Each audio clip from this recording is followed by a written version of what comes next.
pardon my notes, but I have to keep myself on point and on track here.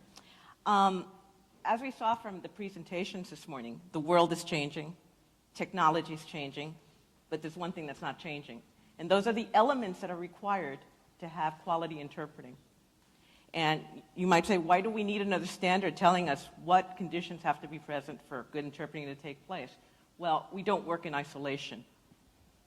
We know what we're doing, but we have to work with agencies, we have to work with clients, we have to work with the end receiver. They also have to know what their part in the equation is. And while the standard is not limited to interpreters, it is intended to benefit every single stakeholder involved in the interpretation field, no matter what their level of expertise or knowledge. Each player is equal in importance in establishing the conditions necessary for a successful interpreting event. Providers have their responsibilities, and so do the producers and requesters. ASTM here is offering the interpreting field a vehicle for getting that information directly to everyone that will be participating in that process. And through the standard, we're striving to put everybody on the same page so that there won't be any conflicts or misunderstandings.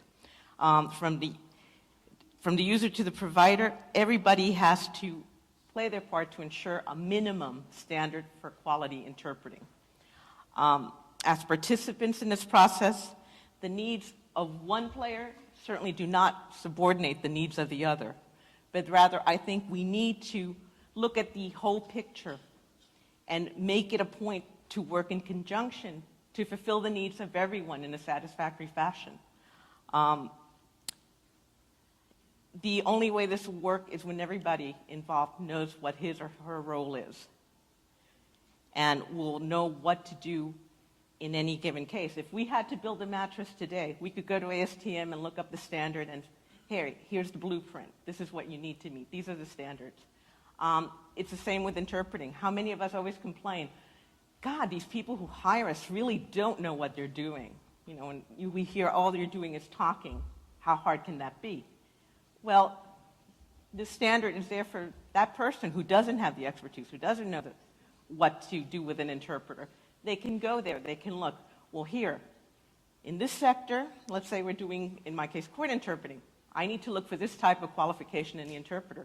What level? Is it state or is it federal? I need this type of certification. So we are trying to establish a blueprint that will be accessible to everyone. I worked on the original ASTM standard, and I agree with Monique that it was a great exercise for those of us who were in the field, but wasn't really accessible to those people who actually use our services and have to put together interpreting events. I don't think so necessarily. There was so much great information, it overwhelmed everyone. And as the industry standard, it will cover all the new elements that are coming into play in this field, all the new emerging areas, such as we've even had to play with the terminology, security-related interpreting, conflict zone disaster interpreting, military and humanitarian interpreting. We have representatives basically participating in the process from all the different areas of interpreting that are the primary players at this point, conference, judicial, medical, and sign language.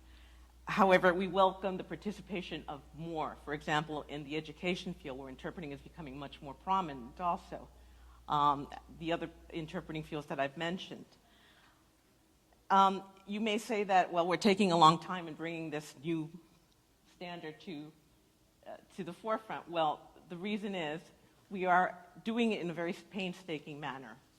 As Monique explained, the way we work is that there is a drafting group that writes each section, but before we put it out there for review by any of the members, we do research.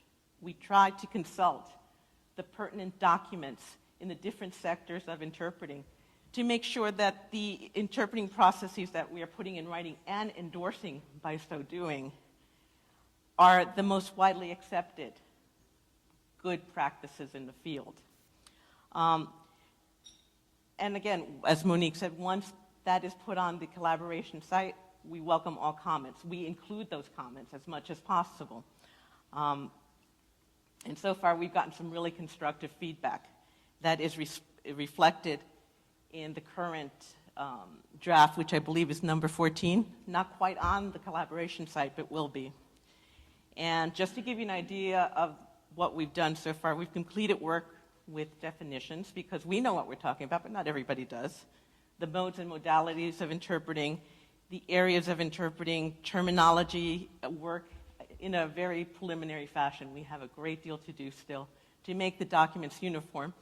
And our standard will have to be uniform in terms of terminology with the other related standards. So that'll be a very key and important area. We're working with the significance in use, which is an ASTM thing, okay, of the standard itself. And that would include something like the interpreting supply chain, who the players are, what goes first, who requests, et cetera. Interpreter qualifications, needs analysis, including such things as the event characteristics, settings, and interpreter-specific requirements. These are all general headings. If you were to look at the document, you'd see that it's much more detailed. And with that, I'll leave you that basically this is we require the participation of practitioners, interpreters as practitioners, the trainers, et cetera, in developing these standards, but we want everybody to have a voice. The only way you'll have a voice is if you join ASTM and you can vote when it comes to balloting. Otherwise, you will not have a voice in making a standard that is going to really be the point of reference for this field. Thank you.